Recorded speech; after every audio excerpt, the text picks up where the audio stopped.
We are live.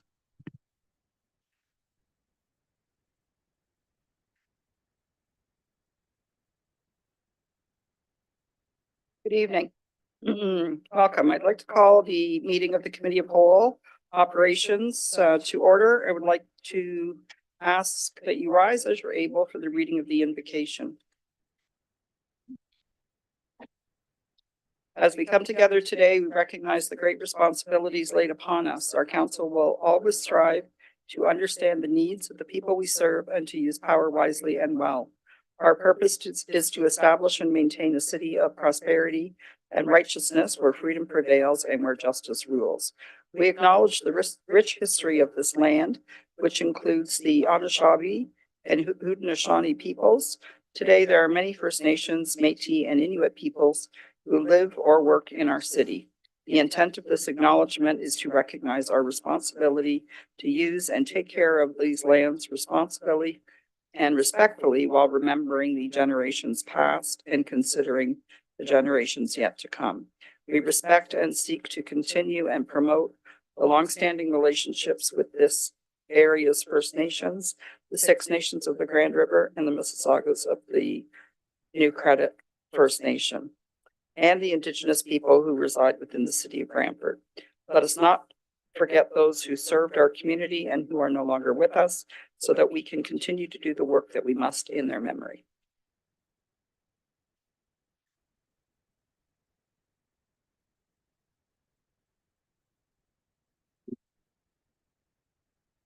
Has the roll been taken? Yes, the roll call has been taken. Members of committee, are there any declarations of pecuniary interest for any items appearing on this evening's agenda? Seeing none, at this time, I will ask members of the committee what items they would like to separate for discussion purposes. Please note that item 6.1.3, Environmental and Sustainability Policy Advisory Committee Report 250306 is automatically separated as there's an amendment. Councillor McCreary. Madam Chair, yes, 6.1.2, I'd like that separated because I've waived the rules to prevent a delegation that's late registered. Thank you. Oh, Councillor Carpenter. 6.11 and 6.14, please.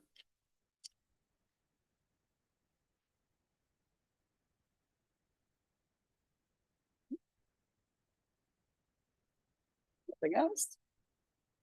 Okay, Councillor Carpenter, can you please move the motion to approve all items for consideration consent not separated for discussion purposes?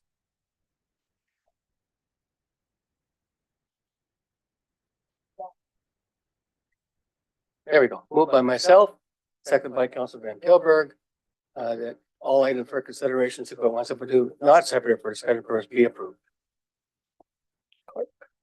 Thank you. And the only items that are subject to the vote are item 6.2.1.1, the minutes from the special committee of the whole meeting of February 20th and the committee of the whole meeting on March 4th.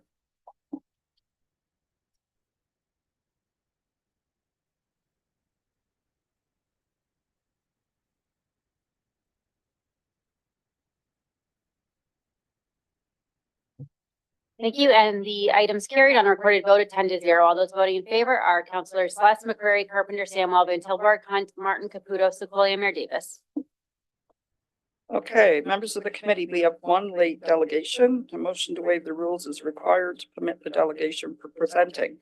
Councillor McCreary, I understand you have the motion to waive the rules. That's correct, and it's seconded by Councilor Martin.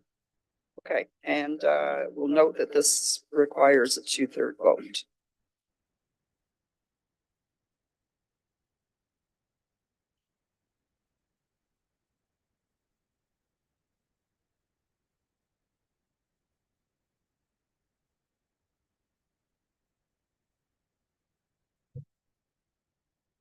Thank you. The motion to waive the rule carried on a recorded vote of 9-0. All those voting in favor are Councillor Celeste McCreary, Carpenter, Samuel, Van Tilburg, Hunt, Martin, Councillor Sequoia, Mayor Davis.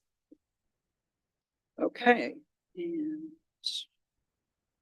you're coming in virtually? Oh, okay, great.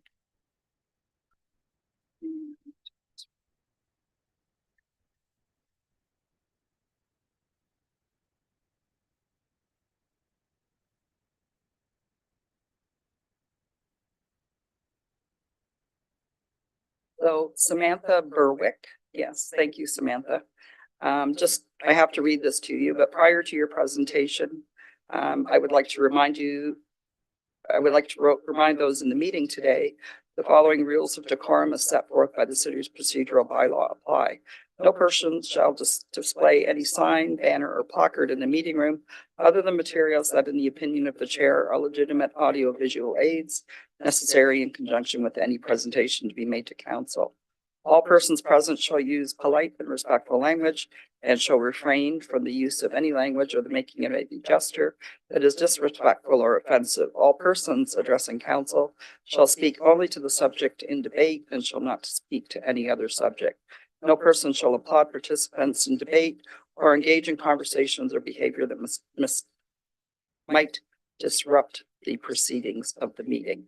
So Samantha, you have 10 minutes inclusive of questions for your delegation. So go ahead when you're ready. Good evening, everyone. On behalf of my family and myself, I would like to express our appreciation to City Council, Mayor Davis, the City of Brantford staff, and Jan Vanderstel for their efforts in finding a meaningful way to honor my mother.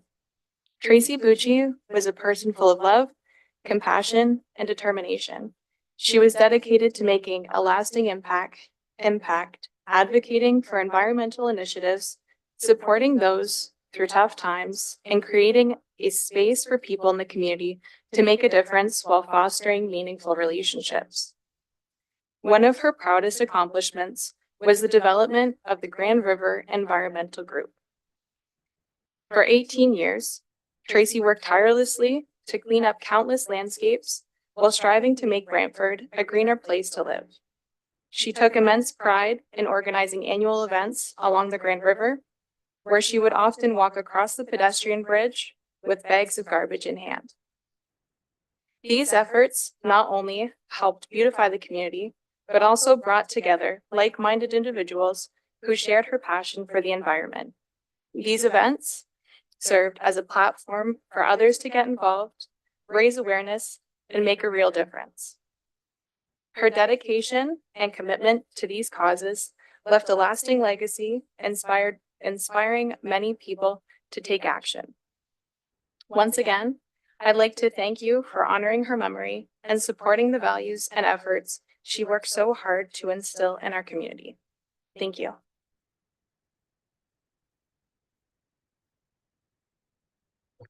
Thanks, Samantha, for coming. We all miss her deeply. It was an honor to work with her. So you've chosen option 1 as part of our recommendation here today. And That's correct. okay, thank you, and thanks for coming. Thank you.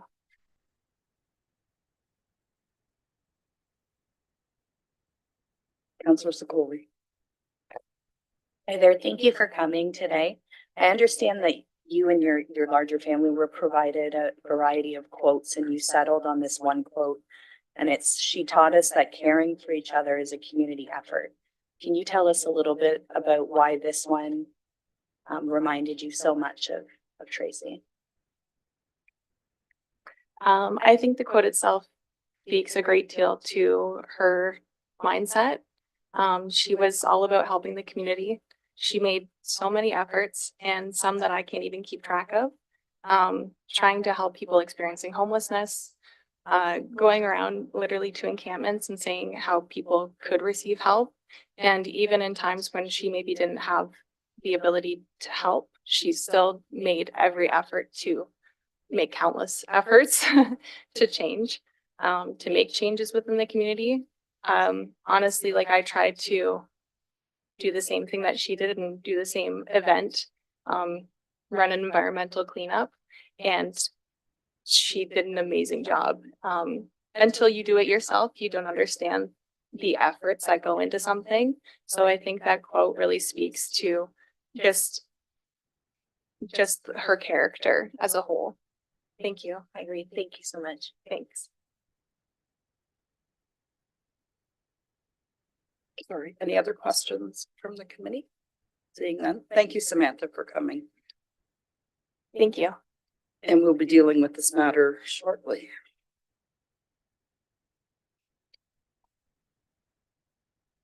Okay. Moving on, Councillor Caputo, can you please read the motion to place all separated items for consideration consent, not previously voted on the floor? Thank you. Moved by myself and my ward mate, Councillor Slass. Items that all items for consideration 6.1 and 6.2 separated for discussion purposes be approved. Okay, and because we did have a delegation, I'm hoping the committee will indulge that we will deal with item 6.1.2, Tracy Bucci Memorial Signage, first, as we had a delegation on the matter.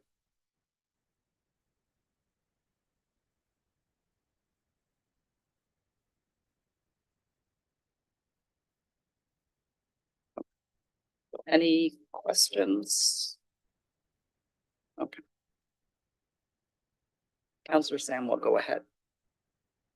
Thank you, and through you, Madam Chair. I just wanted to say that I was able to get to know Tracy through our community work and crossing paths in that way, and I'm just really glad to have gotten to know her. She had the biggest heart and did so much for our community, and I'm glad that we're going to be remembering her in this way. Thank you. Chair, thank you. For the benefit of folks who may be tuning in, I wonder if staff could give an overview of exactly what the project entails. Good evening, Jennifer Elliott, Director of Engineering Services, through the chair to you, Councillor McCreary. So this project is for the Tracy Bucci Memorial signage that came through on a resolution in 2022 for staff to look for opportunities for a memorial for our wonderful resident Tracy Bucci. So staff did take back, we discussed with the family, we identified a lot of Tracy Bucci's actions were around the river and around the Brants Crossing Bridge. We found that that was some great synergies with the Brants Crossing Bridge project that was coming up for reconstruction. So through those conversations, we discussed placements of signs, types of signs, the vision with the family as well. We landed on an elevated sign at one of the lookouts. So the elevation, like to bring it up overhead to try to minimize any sort of vandalism acts that may currently be occurring on any of our infrastructure. And so we went through, we did the vision, we came up with options, we presented them to the family, came up with a preferred option.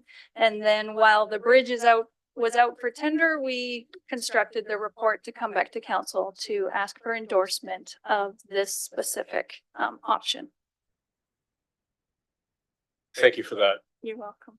And let me just say that it's perhaps a coincidence, but this is the week that a number of us were helping to judge the volunteer impact awards for city parks and recreation staff, and that'll be coming up as we celebrate our volunteers. And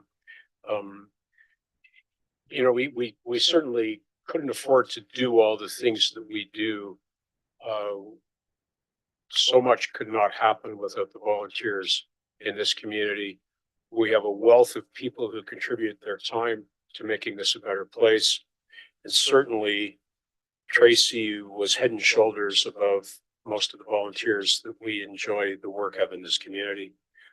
2 decades, I think she was active in terms of environmental initiatives.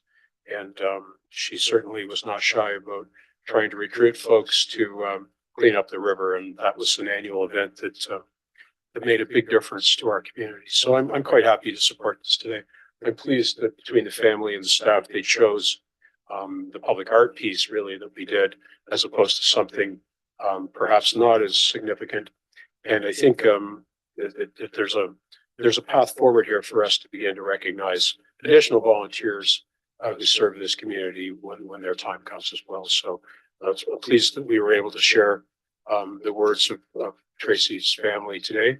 And I look forward to unanimous endorsement of the option put forward to us this evening. Councillor Carpenter. Thank you, Madam Chair, through you to staff. So the piece that's going on the bridge Is that going to be stainless steel and is it, and that will it be welded so it can't be taken down or removed? Through the chair to you, Counselor Carpenter. So it'll be the same material of the bridge structure. So it is metal. It's not stainless steel, but it is metal with the patina of the matching pretty close to the existing steel that's there. And so it will be unified with the railings of the bridge. So it'll be secured to the bridge structure itself and arch over the southbound looking. So will it Okay. rust in time or will it, how are we going to prevent it from rusting?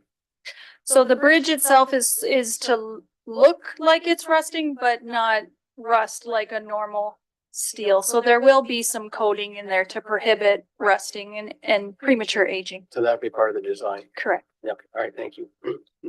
I too, think this is a great tribute to Tracy and all that she's done for the community. You know, it was always usually in May when we were down there and it was council's role to, is not only just clean up, but afterwards took part in the barbecue for all the volunteers. It grew and grew every year with Tracy's encouragement. And we not only cleaned up the river banks, we cleaned up the river itself. We had rafts going up and down the river and cleaned all the things out of the river. Usually many tires and lots of things got cleaned up the river. And the Parks and Rec was a big involvement in this. You know, we ended up with usually 30 or 40 or 50 bags of garbage and then truckloads of other things the engineering department helped us pick up to make sure it was cleaned up. And it was a shame to lose Tracy, but she was certainly a stalwart volunteer for Brantford. She cared very much about the community and the environment and the river. So I'm wholeheartedly, this is a wonderful tribute to Tracy. So thank you staff for bringing this forward. This is a great recommendation. Thank you. Mayor Davis. Thank you, Madam Chair. I also will be supporting this, and I think it's particularly appropriate given that it's going to be located very near I call it Action Central for her river cleanup efforts. And it was interesting when I was first elected in 2018. You know, I'd heard about Tracy. I knew that she had spearheaded and oversaw, a very comprehensive spring river cleanup. And I remember being invited in April 2019 for the first time, not knowing really what to expect. So I show up and it was the pavilion behind the casino, just next to Brant Crossing Bridge. And I was flabbergasted the amount of garbage that had been collected. It was stupendous. So that was very impressive. And then I was met by Tracy, who, frankly, was just the most enthusiastic, passionate person about the river and keeping the river clean. And I was very impressed by how she took care of her volunteers. There was the barbecue, there was live entertainment. She made them proud of what they were doing for themselves and their community. And I was really impressed by how she inspired her volunteers. And they clearly had a great deal of affection and respect for her. And I came away from that. Then about a month later, invited by Tracy down to Mohawk Lake. She was going to be expanding the coverage.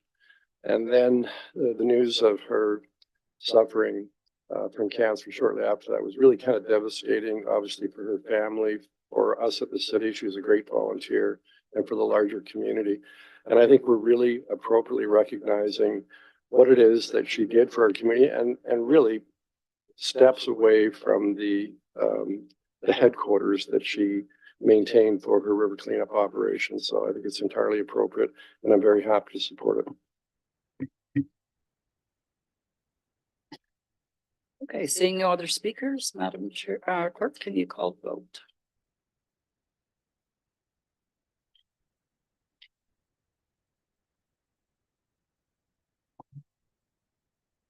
And item 6.1.2 carried unanimously on a recorded vote of 11-0. All those voting in favor are Councillor Samuel, Van Tilburg, Hunt, Carpenter, McCreary, Martin, Slash, Caputo, Sullivan, Secolia, Mayor Davis. Okay, so now moving on to the remaining items on the agenda. Item 6.1.1, Councillor Carpenter, you asked for this to be separated. Thank you, Madam Chair.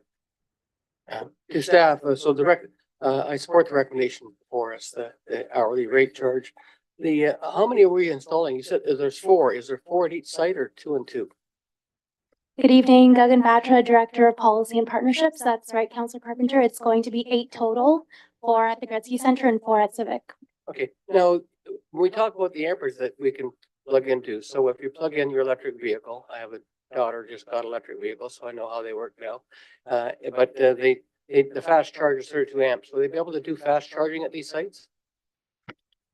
Through the chair to you, Councilor Carpenter, these level 2 chargers are not meant to do the fast charge per se. The level 3s are the fast charging ones.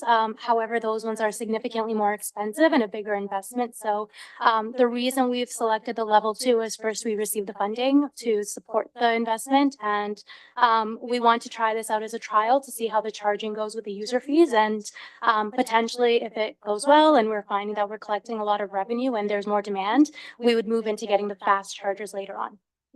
So the level 2 chargers take quite a while to charge a battery, do they not? Like almost 16, 18 hours? Through the chair, it depends on the vehicle type. What I've heard is that 3 hours should be sufficient to top you back up, to get you back on the road if you're, say, at half charge. So 3 hours should be okay for the level 2 to get you from where you want to go from point A to B.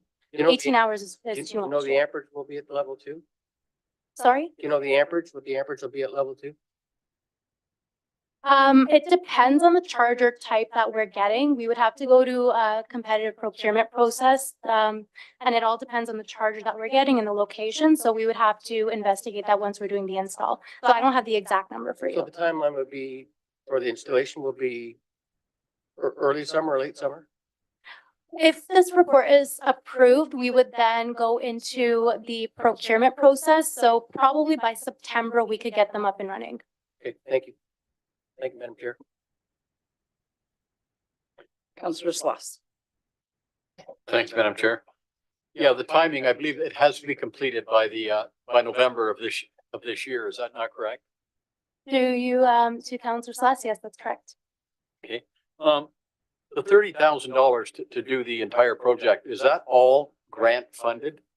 No, through you to Councillor Sluss, it's about 60% of the funding. So we're expecting the provincial funding would cover about 30,000, and we would have to put in about 12,000 at each location. Okay. And then finally, the Civic Center, the location down there, are we considering that like a new building is going additionally on that property, that we don't want to build something and then it's boxed in, and like, have we taken that into account when we've designed? To Councillor Sluss, yes, that's correct. We're taking that into account, and we're working with staff on site and with the staff who's working on the entertainment center project to ensure that we don't have to rip up any infrastructure once it goes in. Okay, thank you. Thanks, Madam Chair. Councillor Sullivan. Thank you, Madam Chair. Further to Councillor Sluss's questioning, we currently have 4 marked off spots at the Civic Center for the EV parking. And obviously, if we're going to be building, those spots are not going to be viable for this. So if we're going to be looking at putting these somewhere else, can we get the parking changed and have those freed up to regular people so they're not parking there? Through you. So they don't think that it's EV parking only in those spots. Yes, we would get the signage and all that change and the marking to be accurate as to where the EVs are actually going and where regular parking is. So yes, we'd be doing that. Okay, yeah, because like right now it's actually listed as EV parking. Right. So, yeah. Okay, thank you. Councillor McCreary. Good, Chair. So clearly these spots are intended for folks with electric vehicles. But more specifically, is it our expectation that these will be people that live in Brantford or people who will be coming from away? To you, Councillor McCreary, it really depends. If people are coming for a tournament, for example, at Gretzky, it would be really open to anybody who's coming to that site, sticking around for however many hours, 3 hours or more even. So for Bulldogs games, for example, if they're coming there to the Civic Center, it could be anybody coming to visit the games. A lot of them are Brantford folks, but it could be people from around Ontario as well, and same with Gretzky Center. So what's the lifetime of these devices? Sorry, one sec. It's about 20 years.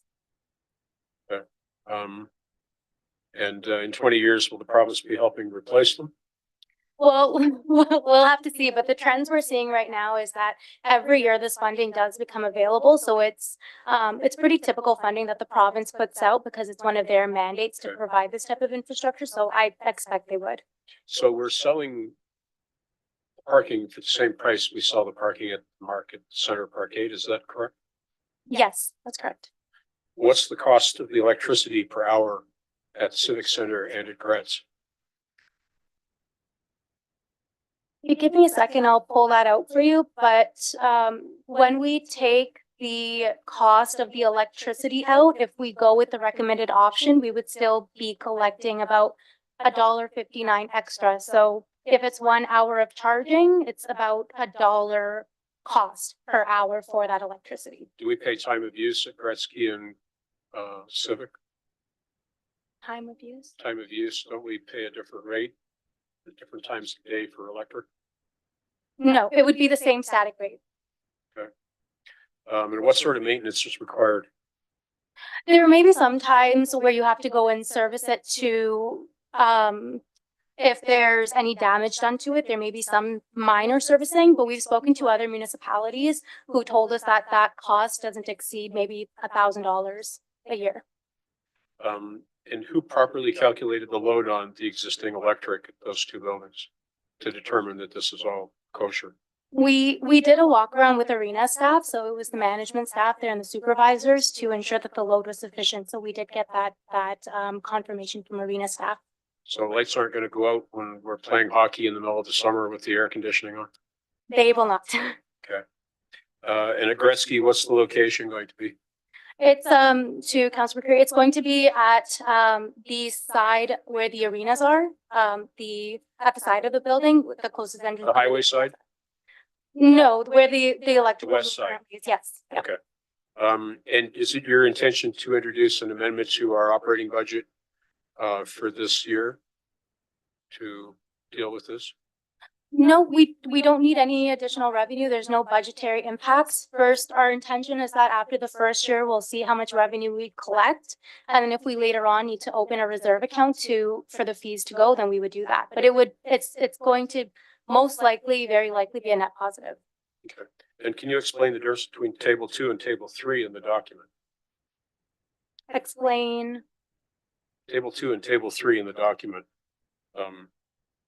Yep, so here we've laid out the different options. So if you look at table 2, we have various options laid out and are recommended. So some cities, they'll have a user fee, and after a certain number of hours, they'll charge a secondary fee. And what they found is that in some cases, people will they'll charge a lower rate up front, and then the charge will increase later on. So when they're pulling more electricity after hour 3, for example, that's when they charge a premium rate. What we found, however, is though that if we're charging the $2.50, which is option 3, the recommended option, we don't need to do a secondary rate because that rate is remaining static. And once you get to a certain amount of charge, it's going to be pulling less electricity from the facility, but we'll still be collecting the same amount of revenue. So that's why we've selected option 3. With options 1 and 2, the reasoning really behind that was that putting a lower cost does get people to use the charger, but what they found is some people will charge overnight at this low rate. So to avoid that, we've just chosen to select a static fee. Is it your intention to introduce a limit to parking, signs to limit parking? Through the chair, we've talked about this, and right now the answer is, I think, no, because if people are using the charger, we're still collecting the money either way. So it's a positive to us. However, what we have talked about is that if people are taking up the spots and not using the charger, then we'll have to sign it and potentially look at introducing a bylaw, for example, so that if they are using it inappropriately, then we would have to move the vehicle. Well done, thank you. Councillor Martin. Thank you, Madam Chairman. To address Councilor Carpenter's question, it's level 1 chargers, it takes probably about 17 hours. And that's basically plugging into a 110 outlet. The level 2 will charge the average EV in 2.5 to 3 hours, depending on their state of charge. And with the battery chemistry in electric vehicles, as the battery charges, it starts to charge at a slower rate. So the longer the car's parked there, the higher our profit because their electricity cost goes down as the vehicle's charging. As for whether the users of these would be from Brantford, probably not. I personally have a level 2 charger in my garage, so there's no point in me charging at the Gretzky Center when I can charge it at home for 13 cents a kilowatt with my level 2 charger. So it'd likely be people from out of town who want to top up their vehicle while they're in watching their child play in a hockey game at a tournament or otherwise. And 3 hours will give them enough to get their battery topped up and on their way again. And more than that, they're paying a parking fee and not really getting much electricity. So it kind of gives them an incentive to move their vehicle and let somebody else charge. So I think we'll have good success with this as long as we don't have people parking there that aren't electric vehicles just to block things. Unfortunately, some people do that. If that becomes a problem, then we'll have to put in, change the bylaw and allow tickets for those people. But hopefully people will respect the idea that that's for electric vehicles to charge, and we'll see people utilizing them and being able to get their vehicle charged up while they're watching their child play hockey, and then they'd be happy to go on their way with a full battery. Thank you. Okay, seeing no other speakers in the queue, I'll call the vote on this item.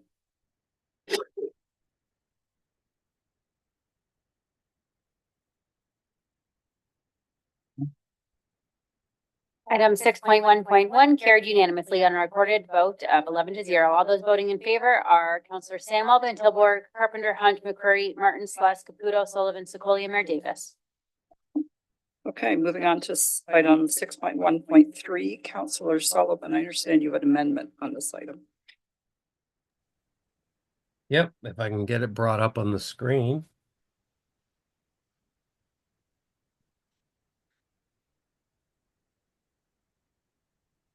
Maybe I can just bring it up on my email.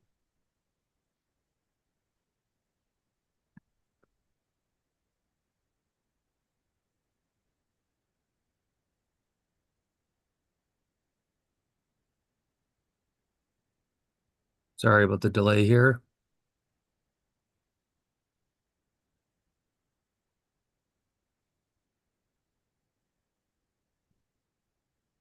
Alrighty, moved by myself. I'm looking for a seconder. That clause C be amended as follows. That additional one-time funding in the amount of $5,000 be funded from the Council Priorities Reserve to be utilized by SPAC Committee for the 2025 year.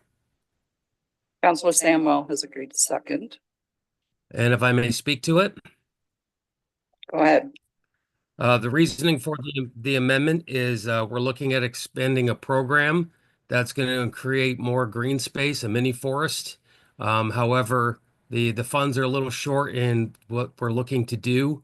Further to that, we're also looking at some local endangered or native trees to be planted in the mini forest so that we can start reintroducing these back into our community.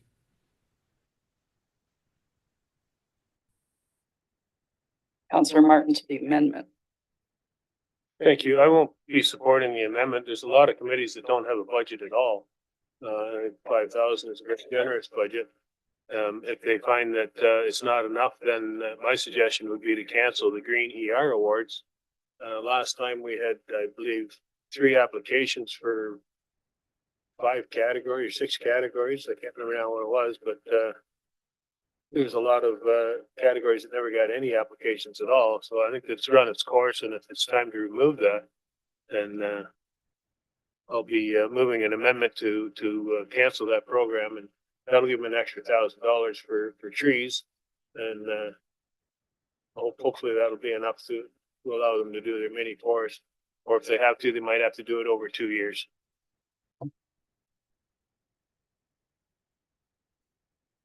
Sorry, Councillor McCurry on the amendment. We went straight to the amendment. Is that correct? Was that going to the main motion first? We did Okay, so yes, on the amendment then. on the amendment. So the amendment adds money to a budget to allow a third-party committee organization to carry out work Could staff advise if there are any other budgets in the city of Brantford for planting trees and who administers those? Through the chair to Councilor McCreary, yes, we do have tree canopy expansion projects at the city through our capital budget. And Parks and Recreation is responsible for the planting of trees.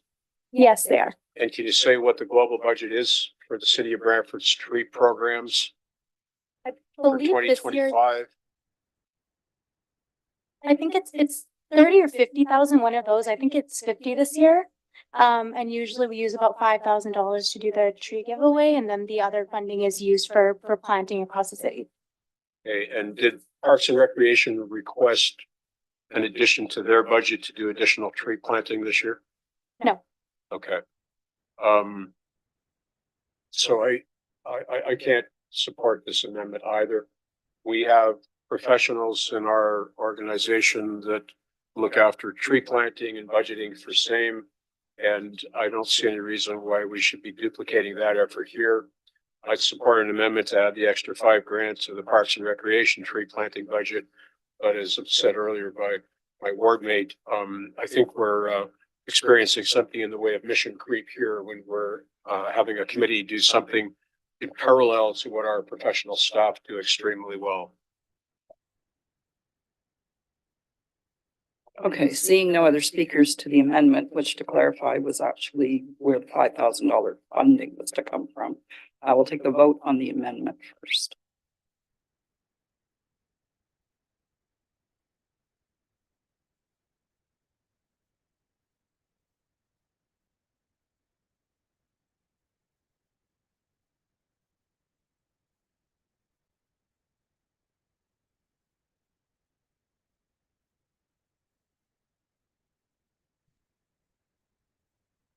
So the amendment carried on a recorded vote of 6-5. All those voting in favor are Councilors Sullivan, Sluss, Carpenter, Samwell, Van Tilburg, Hunt. Those opposed, Councilors McCreary, Martin, Caputo, Sequoia, Mayor Davis.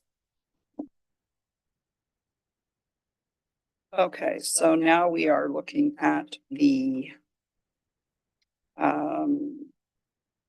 main motion as amended, which is clarifying the source of the funding. And Councillor Sluss, you are first up on the motion as amended.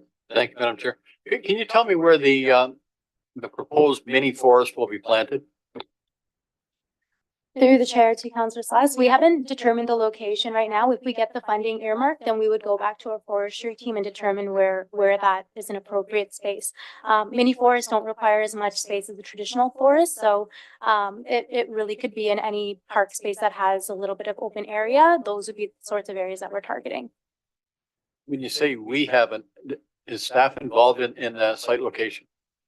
If the SPAC funds are approved to go towards this initiative, then they would confirm and work with forestry staff to determine those locations. So forestry would be the one that does those initiatives at the end of the day. Okay, thank you. Councillor Martin. Thank you, Madam Chairman. Through you to staff. Is there a mini forest somewhere in Brantford already? Through the chair to Councilor Martin, yes, there is. It's in Homedale Park. That was the first mini forest that was planted, I believe, 2 years ago. It's there right now and it's doing well. It's doing well? Yep. Okay. And I have an amendment. Can I move that now? Sure, why not? Okay. I'd like to move that the Green ER Awards be canceled. Seeking a seconder. Second, Councilor McCreary. It's a program that never really caught on. It never really got full applications for all the different categories. And it seems to be getting fewer and fewer applications each year. So I think it's run its course and it's time we remove that. And that'll free up some additional money for trees. So I think that explains the amendment enough. So I'm hoping that will pass. Thank you. Okay, okay, Councillor McCreary, I had you on the list. Are you still want to speak to the amendment or you want to speak to the amendment? Right now, we're calling for speakers to the amendment. So the amendment to the main motion as amended? So what we're talking. Right, the main motion as amended, Okay. which This we is now have amendment to another the main motion amendment. as So amended. calling for speakers to the second amendment to the main motion. I did not care to speak, although I already had. Okay. Apparently. And Counselor Samuel. Thank you, and through you, Madam Chair. I just wanted to say that I won't be supporting this amendment specifically without having consultation with SPAC prior to doing something like this. Thank you. Counselor Carpenter. Yes, I won't be supporting the amendment either. If you look at the original resolution, there's $1,000 used for marketing the Green ER Awards. So it's clearly the Environmental Sustainability Policy Advisory Committee has recognized that the environmental awards have been marketed enough in the community, and we've heard previous speakers talk about how we weren't getting a good uptake here.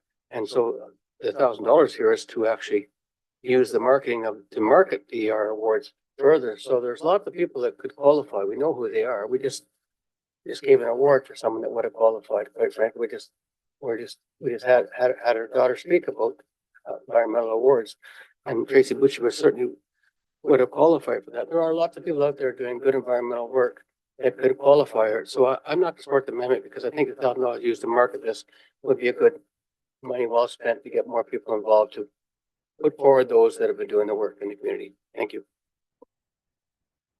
Okay, seeing no other speakers on the second amendment, we will go to the vote on that amendment.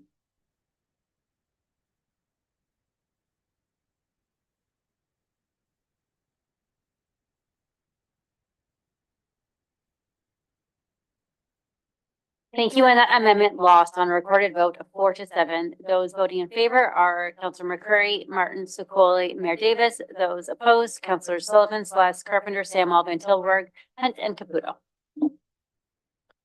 Okay, any further speakers to the original amended motion? Amended the first time around. Okay. So Counselor McCreary. Yes. Thank you. I'm trying to understand the work plan. So we've allocated money to a committee. Where does the money go eventually? The money doesn't actually go to the committee, does it? They don't touch it. So the money is a part of the operating budget, for staff's operating budget, but it's earmarked towards SPAC, that $5,000.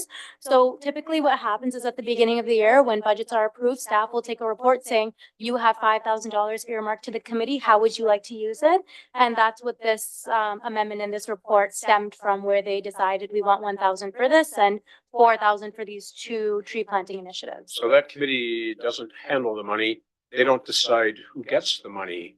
Parks and Recreation plans the project and implements it either by planting the trees or having them contracted. Yes, that's right. And does that include the ongoing watering of said trees as well? That would be part of the Parks and Rec operating budget, I believe, through maintenance. So that's separate.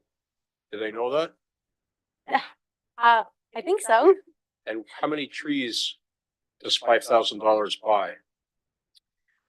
I believe, sorry, just give me 1 minute. Last year we purchased about 370 trees that we gave away for our fall free tree giveaway. Typically the city does a spring tree giveaway, and SPAC has sponsored the past 2 years a fall tree giveaway, and it's been about 300 to 400 trees.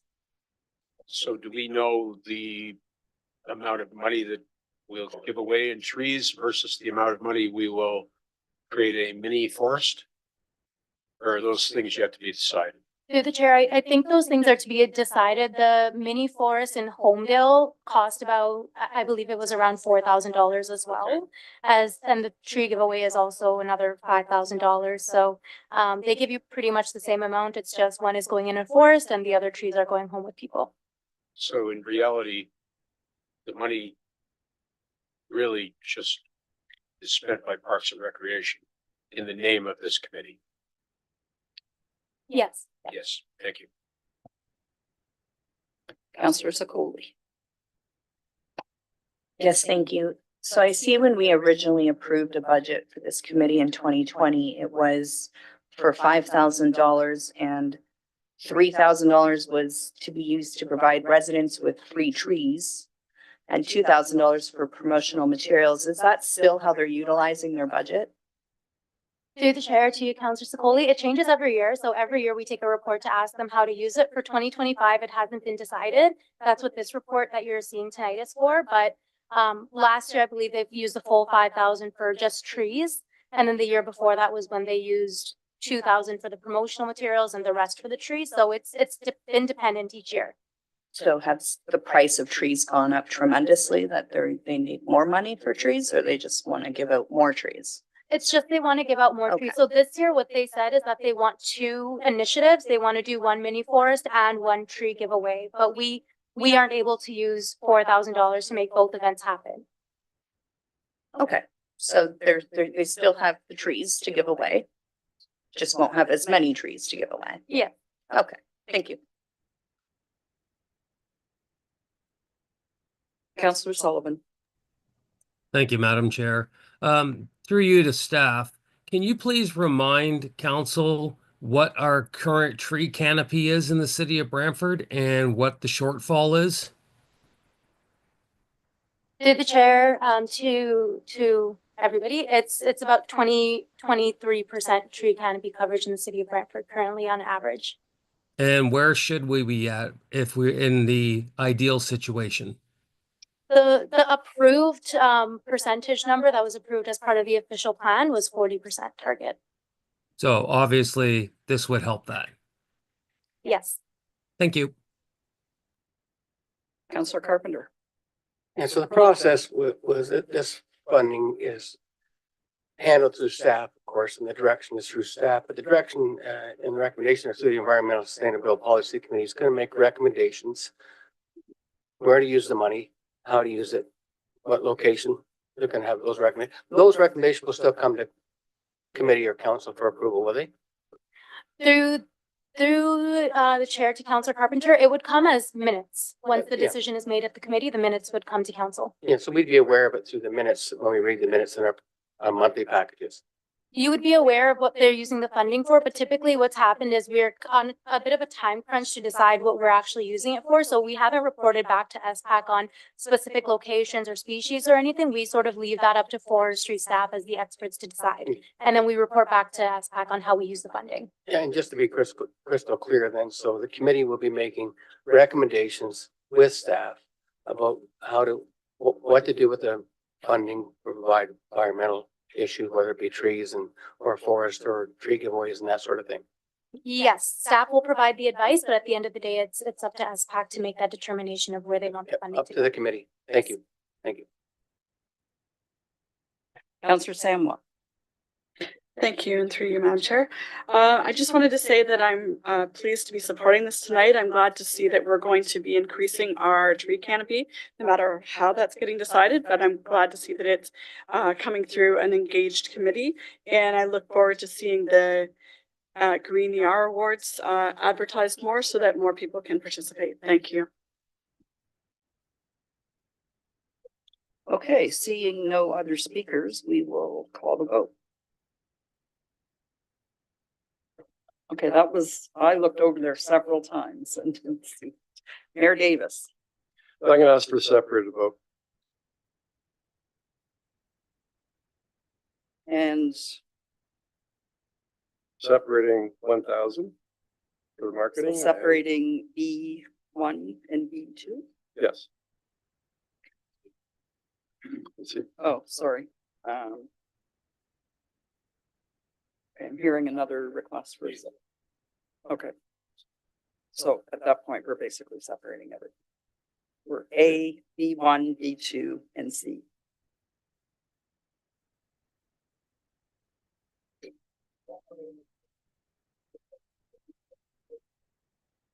We're going to vote on B1 and B2 separately. Yeah, so then we're separating the vote on 1,000 for marketing and 4,000 for trees. Chair, point of order. The committee has dealt with item one as an amendment, which was defeated.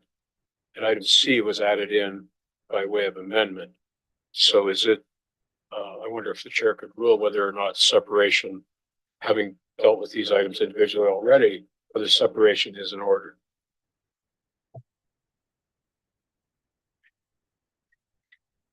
I believe separation is in order. The initial request from the mayor is to separate B1 and B2.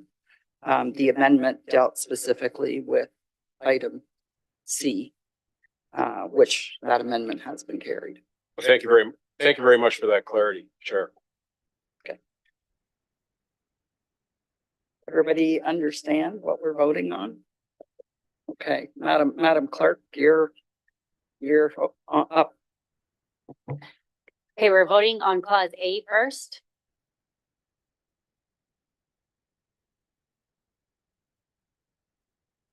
Nope, clause A, just to receive the report.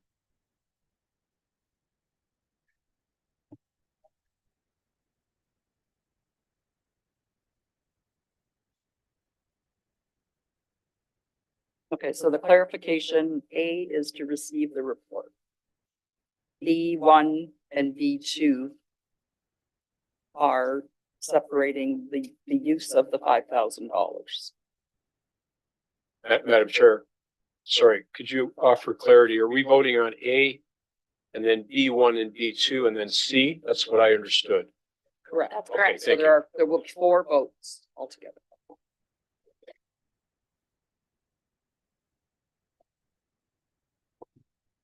Okay, so clause A carried on recorded vote of 10-1. All those voting in favor are Councillor Sullivan, Celeste, Carpenter, Samwell, Van Tilburg, Hunt, Martin, Caputo, Sokoli, Mayor Davis. Those opposed, Councillor McCreary.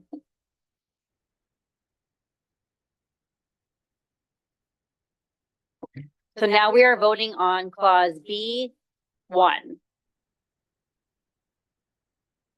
Yeah, so for clarification, this is the $1,000 for marketing the Green ER Awards.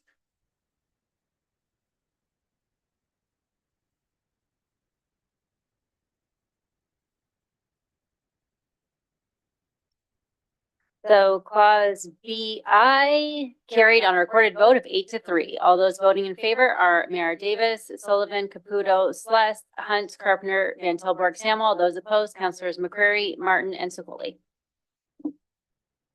Now we will be voting on BII.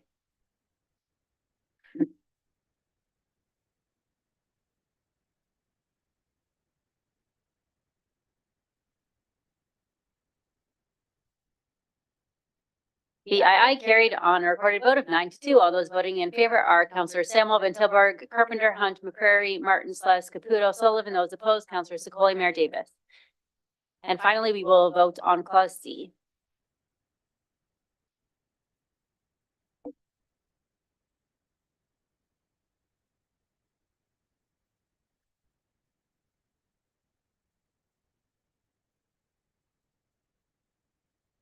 And clause C carried on a recorded vote of 7-4. All those voting in favor are Councillors Samuel, Carpenter, Hunt, Celeste, Caputo, Sullivan, Mayor Davis. Those opposed, Councillors Sokoli, Martin, McCreary, and Van Tilburg.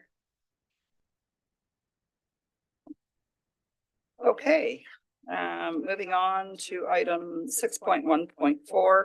Councillor Carpenter, you asked for this to be said. Yes, is there a staff person going to give an overview? Good evening. Hello, members of the committee. Thank you, Councillor Carpenter, through the chair to you. Happy to provide an overview. So this report displays the findings of the Strengthening Community Engagement Consultation Campaign. This is public feedback that was gathered so that the city could improve our engagement processes. The report details the findings of an online survey, as well as a series of 12 in-person events that were conducted over the course of 4 months.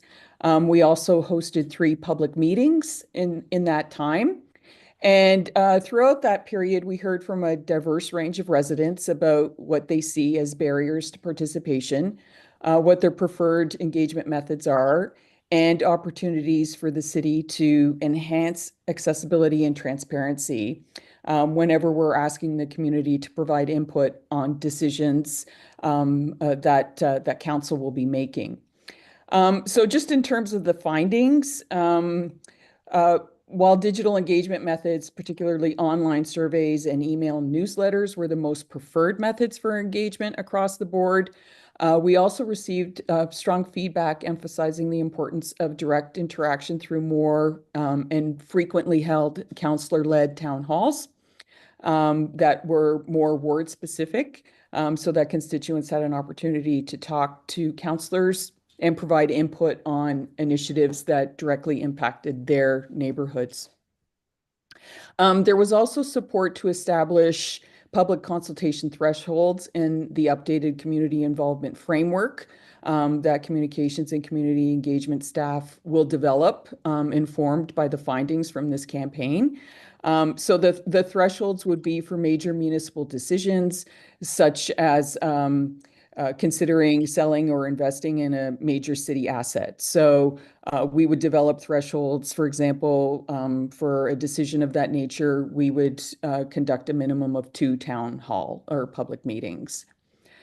So given that the findings will inform updates to the framework, the report also highlights a few key recommendations to improve the city's engagement efforts, including expanding the city's engagement tools, because that was by far the most preferred option to maintain connections, communications, and provide engagement opportunities to the public, while also maintaining traditional outreach methods such as mailing in feedback cards and making sure there are printed materials provided to demographics to promote all engagement opportunities.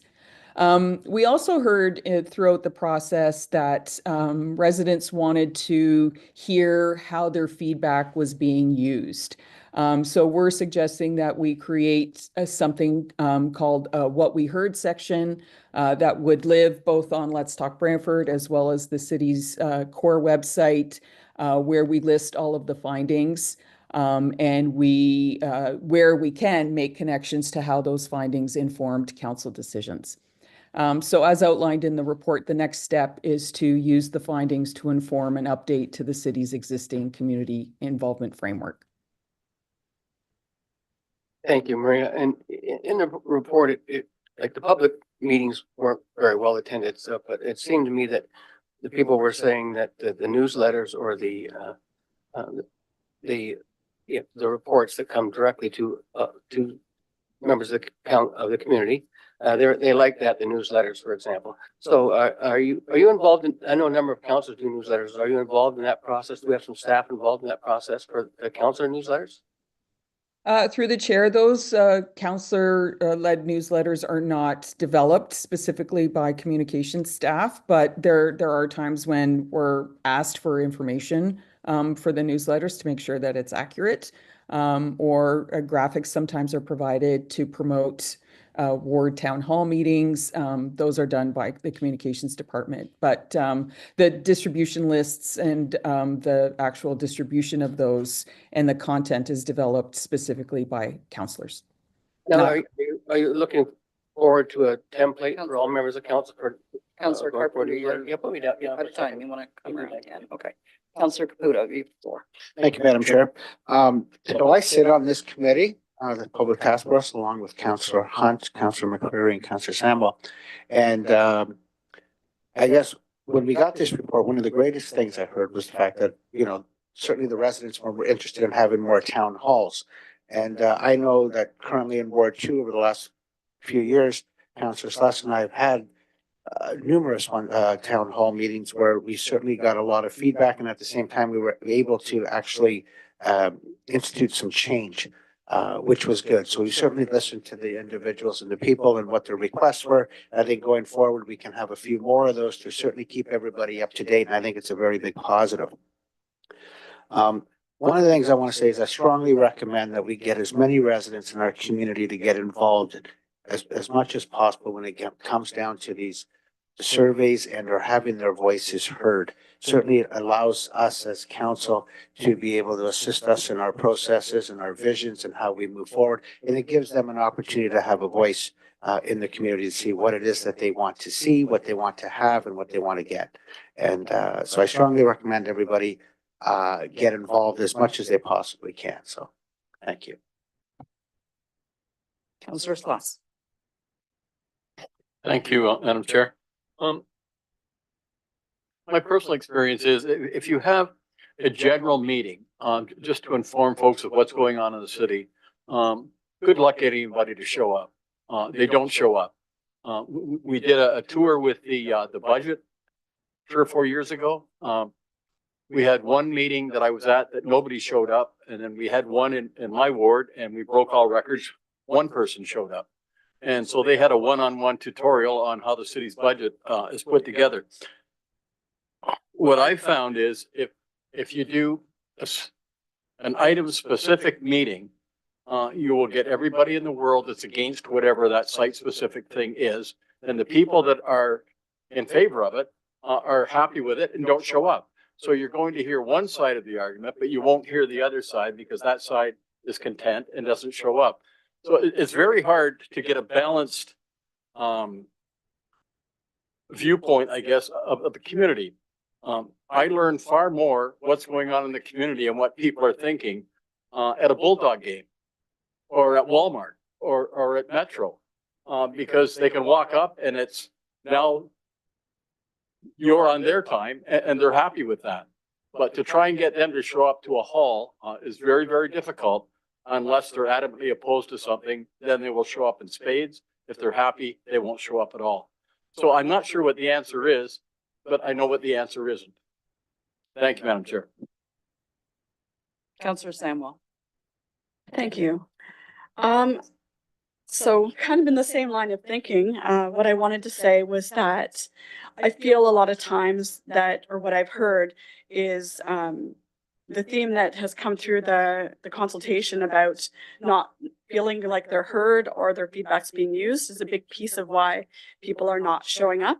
And I think that through the changes that we're going to be making with the framework and making sure that people are feeling heard, and that their feedback is being utilized in a meaningful way, I think is going to improve attendance in all levels of city participation. And so I look forward to that.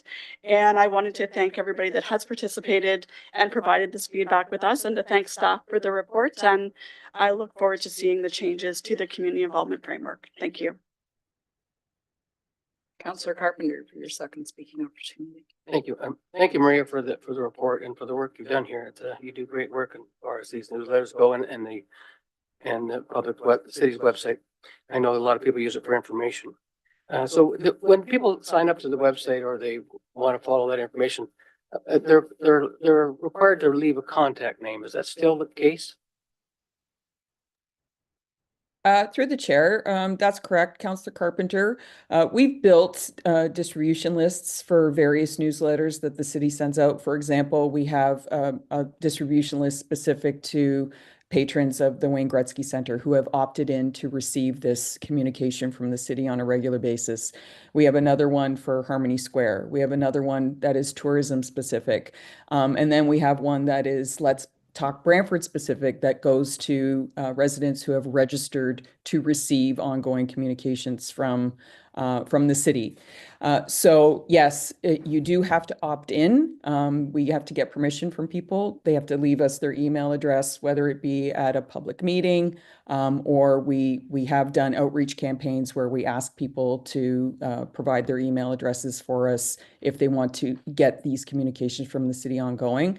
And we do use templates that are specific to the legislation whereby we offer people the opportunity to opt out if they don't want to continue receiving these communications. That has to be offered.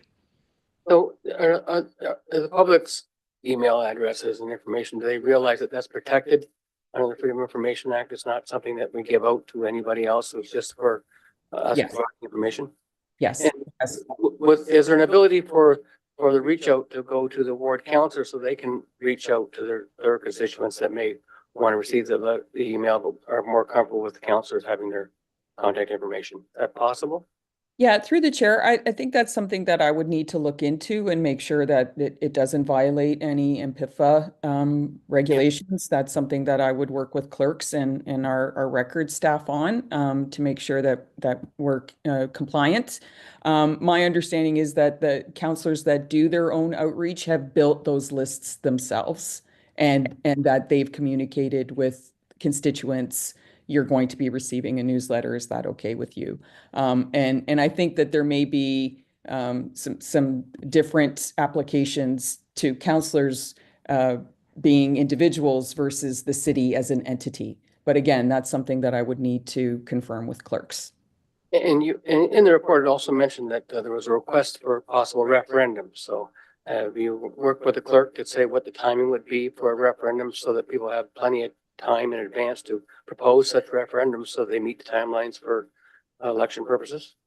Yeah, through the chair, all of that criteria is going to be detailed in the updated community involvement framework, including how the city handles that. Yep. Thank you for the great work here. And my experience has been, and so has Councillor Hunt, advising the constituents of what's coming on at the meeting, sometimes by a quick drop to the door, say this is when the public consultation is happening within Ward 4 for the town hall meeting. It gets a tremendous, in fact, I think we invented the process at the very beginning in Ward 4 some years ago of these town hall meetings that have been so successful, and then we've emulated those throughout the city. So getting residents know what the subject matter is or isn't, especially when you say we haven't made this decision one way or the other. This is something that we're considering, or we simply want to know your views on this. You get both sides at that point. We've had very good luck in Ward 4 of getting both sides out the table to discuss an issue on a regular basis. So thank you for that. Thank you, Maria. Councillor McCreary. Chair, thank you very much. Well, this initiative was brought up by Councillor Martin and I some time ago, and I'm pleased to have led the committee. And thank you to the committee members for their participation in this. I should start off by saying that we do some things very well in terms of how we communicate. Our process for what we do in this room, in this building, is probably second to none in terms of the way we introduce a notice of motion. We have an opportunity at committee of the whole and then an opportunity at council to make the public known. We've recently improved the way that we broadcast our council agenda. So public does have the opportunity to come talk to us on the issue of the day. And now they know what's coming up a little bit better in advance. So that's one improvement that's already been made. And quite frankly, this came about because of a very divisive issue that came to this table many years ago, which saw us divesting of a significant community asset. Quite frankly, I think we all learned that we can do better than the way that we offered the two-way communication over that issue. And that's why Councillor Martin and I brought the resolution, and that's why we're where we are today, because we can't afford to have that kind of divisiveness and discontent and, quite frankly, hate in this community that arose because of that. We can do better, and therefore the community won't have those types of feelings going forward. So there is more work to do on this committee. One of the councillors mentioned referendum. We're going to be considering the stratification of involvement with the public on things big and small. One of the things that we all experience, I'm sure, is parking changes. We put a notice in folks' mailboxes telling them we're changing the parking on their street. We changed the parking on the street, and then they realize they threw the darn things in the garbage or the recycle, never read them. So big and small, we need to make changes in the way we communicate, and the committee is well on the way to be doing that. Reference was made to the meetings that we held.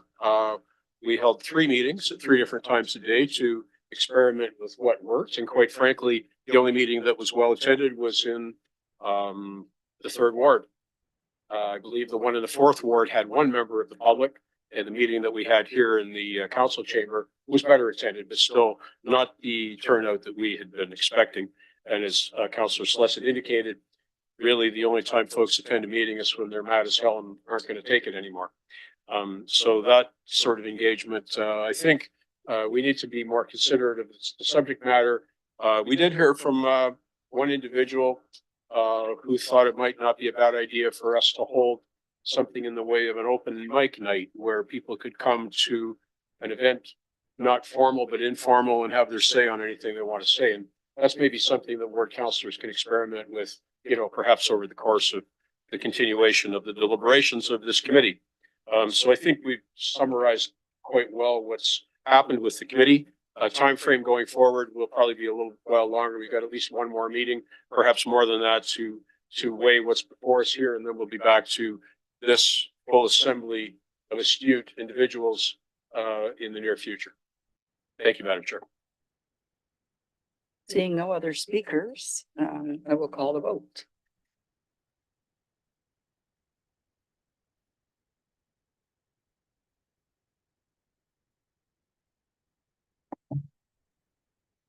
And 6.1.4 carried unanimously on a recorded vote of 11-0. All those voting in favor are Councillor Samuel, Van Tilburg, Carpenter, Hunt, McCurry, Martin, Sluss, Caputo, Sullivan, Secoli, and Mayor Davis. Okay, we have no resolutions. We have no notices of motion this evening. Please note that the notice of motion deadline for the next committee of the whole planning and administration meeting is this Thursday at 9 a.m. And with that, we are adjourned.